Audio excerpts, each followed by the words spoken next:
ఇది పుటాకార దర్పణం, ఇది వస్తువు. ఇప్పుడు ఈ పుటాకార దర్పణం యొక్క నాభిని మనం కనుగొనాలన్నప్పుడు మనకు ఈ కొవ్వొత్తి యొక్క ప్రతిబింబం అనేది ఎక్కడైతే ప్రకాశవంతంగా కనిపిస్తుందో అక్కడ వరకు ఈ తెరని జరుపుదాం మనం. ఎందుకంటే సమాంతరంగా అంటే ప్రధానాక్షానికి సమాంతరంగా వచ్చేటటువంటి కాంతి కిరణాలన్నీ కూడా ప్రధాన నాభి గుండా వెళ్తాయి కదా. ప్రధాన నాభి దగ్గర బిందు రూప ప్రకాశవంతమైన బిందు రూప ప్రతిబింబం అనేది ఏర్పడుతుంది. ఎక్కడ ప్రకాశవంతమైనది వస్తుందో చూడండి మీరు.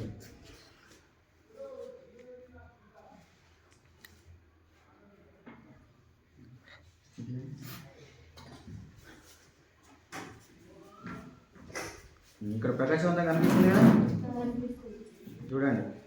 ఇటు జరిపితే బ్లర్ అవుతుంది, ఇటు జరిపితే ఇంకా ఇంకా ప్రకాశవంతంగా ఎప్పుడు కనిపిస్తుంది చూడండి. ఓకే, ఇది ఎగ్జాక్ట్లీ మనం ఇప్పుడు కొలిసినట్లయితే చూడండి. ఇక్కడ ఇక్కడ ఎంత ఉంది?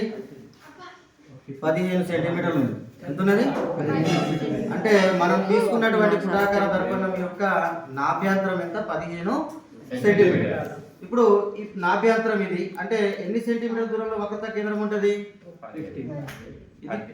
నాభ్యంతరం 15 ఉంటే వక్రత కేంద్రం దూరం ఎంత? 30. సో 30 దగ్గర మనము కొవ్వొత్తిని పెట్టేద్దాం.